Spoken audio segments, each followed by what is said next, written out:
কর্মের ফল ভোগ করতেই হবে, সে যেখানেই থাকুক না কেন, যাই কিছু করুন না কেন, ক্ষুদ্রতম কর্মের ফল আপনাকে ভোগ করতেই হবে। কর্মের ফল থেকে কেউ আজ পর্যন্ত কেউ রক্ষা পায়নি, ভগবান শ্রীকৃষ্ণ পর্যন্ত।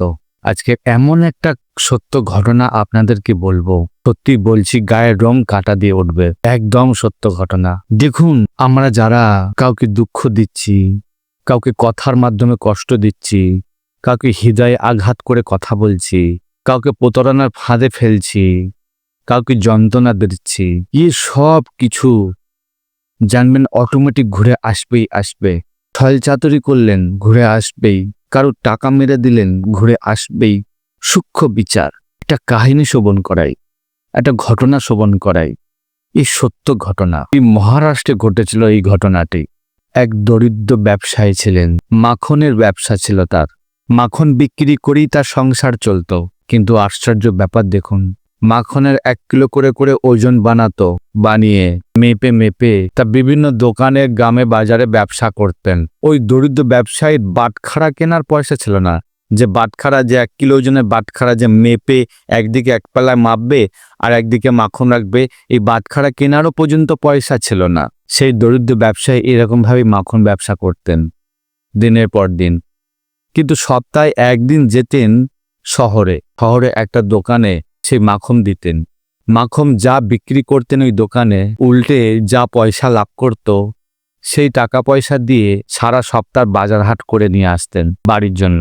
1 কিলো চাল, 1 কিলো চিনি, বিভিন্ন রকম যা যা প্রয়োজনীয় সামগ্রী সব নিয়ে আসতেন আর মাখন দিয়ে আসতেন দোকানদারকে। এইরকম দিতে দিতে বহু বছর অতিক্রান্ত হয়। তো একদিন দোকানদারের মনে সংশয় জাগলো যে আচ্ছা, আমি তো বিশ্বাস করেই তো এই দরিদ্র ব্যবসার কাছ থেকে তো মাখন নিয়ে যাচ্ছি, এত বছর ধরে ব্যবসা করছি, কোনোদিন কখনো মেপে দেখিনি যে মাখন আমাকে কত করে দেয়। আমি তো জানি ও আমাকে 1 কিলো করে মাখন দেয়, তার পরিবর্তে মূল্য নিয়ে যায়, কিন্তু ওজন করে কখনো মেপে দেখিনি সত্যিই 1 কিলো দেয় কিনা। তো সেই দিনকারের মতন মাখন ব্যবসায়ী দোকানে গেলেন, মাখন দিয়ে এলেন, উল্টে দোকানের সমস্ত সামগ্রী বাজারহাট করে নিয়ে এলেন। আর যখন চলে গেলেন, তারপরেই ওই শহরের দোকানদার বললেন, আজকের তো মেপে দেখব, এত বছর বিশ্বাস করে ব্যবসা করেছি, ওর সামনে কি মাপা যায়? তাহলে খারাপ ভাববে যে আমাকে বিশ্বাসই করে না। তাই পরে ওই দোকানদার যখন ওই মাখন মেপে দেখলেন 1 কিলো ওজন নয়, 900 গ্রাম ওজন আছে। ওই দোকানদার তো খুব রেগে গেলেন, এত বছর ধরে বিশ্বাস করে ব্যবসা করে এলাম, আজ পর্যন্ত কখনো মেপে দেখিনি, যে না ঠিক আছে বিশ্বাস তো আছে না, আমাকে কি কম দেবে? কিন্তু ঠকিয়ে এলো আমাকে 100 গ্রাম করে কম। 100 গ্রাম করে কম মানে এত বছর তাহলে কত টাকা আমার কাছ থেকে প্রতারণা করে নিয়েছে। আসুক, সামনের সপ্তাহে যখন আসবে তখন ওর উচিত শাস্তি দেব। দোকানদার খুব রেগে গেলেন, আশেপাশের দোকানগুলোকে সব জানিয়েও রাখলেন যে ওই মাখন ব্যবসায়ী আমাকে এইরকম ভাবে ঠকিয়ে গেছে, আজ তোর উচিত শাস্তি হবে যখন আসবে। সারা সপ্তাহ পেরিয়ে গেল। ঠিক দিনের দিন যখন এই মাখন ব্যবসায়ী শহরের দোকানদারে আসবে, তখন মাখন নিয়ে এলেন ওই দোকানে। যখনই দোকানে এলেন, তখনই ওই মাখন ব্যবসায়ী মাখন বাইর করে দিতে যাবে, তখনই দোকানদার রেগে গিয়ে চিৎকার করে বলতে থাকলেন, কটু কথা বলতে থাকলেন যে আমার সাথে ছল করেছো, আমার সাথে প্রতারণা করেছো, না জানে আরো কত কটু কথা গালাগালি করতে থাকেন এই মাখন ব্যবসায়ীকে। মাখন ব্যবসায়ী শুনে তো অবাক যে আমাকে এরম কথা শোনাচ্ছে কেন, কি ব্যাপার? আজ পর্যন্ত এত বছর তো ব্যবসা করলাম, কখনো এরম রেগে যেতে দেখিনি, আজ কেন রেগে যাচ্ছে? তখন জানতে পারলো যে আমি মাখন 1 কিলোর জায়গায় 900 গ্রাম করে দিতাম, কিন্তু কে কার কথা শোনে? মাখন ব্যবসায়ী বোঝাতে চাইলেন যে ব্যাপারটা কি হয়েছে। আশেপাশে সমস্ত সবাই লোকজন জড়ো হয়ে গেল, সবাই মাখন ব্যবসায়ীকে দোষ দিতে থাকলেন, এই মারে তো এই মারে। মাখন ব্যবসায়ীর চোখ থেকে জল চলে এলো, শুধু এটাই ভাবছে যে আমি বোঝাতে পারছি না। রাস্তার সামনে টেনে নিয়ে গেলেন ওনাকে মারধর করবে বলে, যে এত বছর ধরে 1 কিলোর জায়গায় 900 গ্রাম করে ওজন দিয়ে এসছে, একে তো ধরে শাস্তি দেওয়া উচিত, মারা উচিত।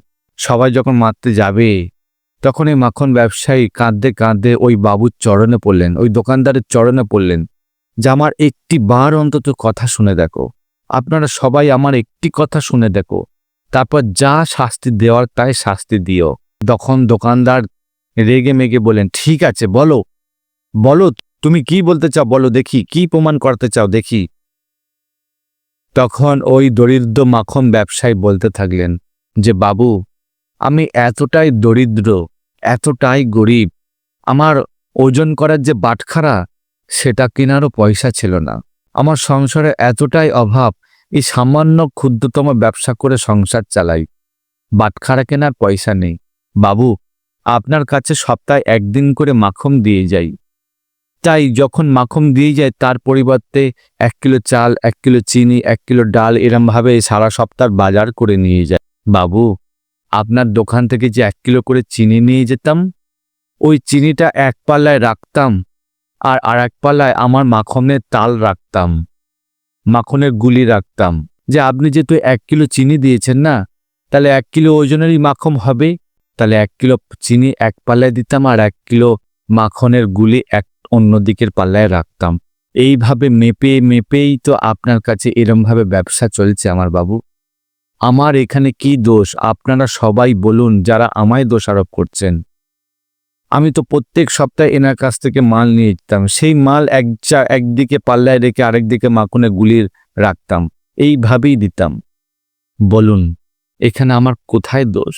যখন এই কথা সবাই শুনল তখন সবাই তো অবাক হয়ে গেল। তখন সবাই এবার দোকানদারের দিকে তাকাচ্ছে, তাহলে দোকানদারই প্রকৃত দোষী, প্রকৃত এই দরিদ্র ক্ষুদ্র ছোট্ট ব্যবসায়ীটাকে এত বছর ঠকিয়ে এসছে। তাহলে মাখন ব্যবসায়ী যা বলল তা তো তাহলে সত্যি, যে ওকে 1 কিলো চাল, 1 কিলো ডাল, 1 কিলো চিনি দিত, আর সেইগুলো একটি পাল্লায় দিয়ে আরেকটি পাল্লায় মাখনের গুলি রাখত। তাহলে তো হিসাব মতন দোকানদারই তো এই মাখন ব্যবসায়ীকে ঠকিয়ে এসছে। 1 কিলো জায়গায় 900 গ্রাম করে চাল দিত, 1 কিলো জায়গায় 900 গ্রাম করে চিনি দিত, তাহলে প্রকৃত মাখন ব্যবসায়ীকেই ঠকিয়ে এসছে। ব্যাস, বুঝতে পারলেন ঘটনাটা? সবাই তো দোকানদারের উপর পূর্ণভাবে রেগে গেল যে আজ যে ব্যক্তিটা ওই ক্ষুদ্র ব্যবসায়ীর উপর দোষ চাপাচ্ছিল, সে প্রতারণা করেছে, সে ছলনা করেছে, তাকে মারা উচিত, তাকে শাস্তি দেওয়া উচিত। আজ দেখুন কর্মের ফল কেমন ঘুরে গেল। তখনই দোকানদারকে যা বেধড়ক মার উদ্যম মধ্যম দিল সবাই মিলে। দেখুন, এই হচ্ছে সেই কর্মের ফল। আমি বছরের পর বছর প্রতারণা করে এলাম, ছলনা করে এলাম, মিথ্যার ফাঁদে পেলে এলাম। দেখুন কর্মের ফল ঘুরে আসবেই আসবে, শুধু সময়ের অপেক্ষা।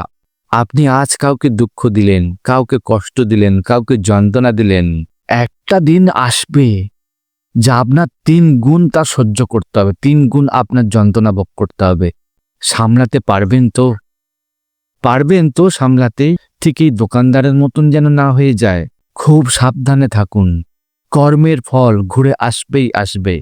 আজ যে মাখন ব্যবসায়ীকে 1 কিলো জায়গায় 900 গ্রাম করে মাল দিয়ে এসছিল, যে মাখন ব্যবসায়ীকে দোষারোপ করে তাকে শাস্তি দেওয়ার জন্য উঠে পড়ে লাগলো, আজ দেখুন সেই কর্মের ফল কোথায় ঘুরে গেল।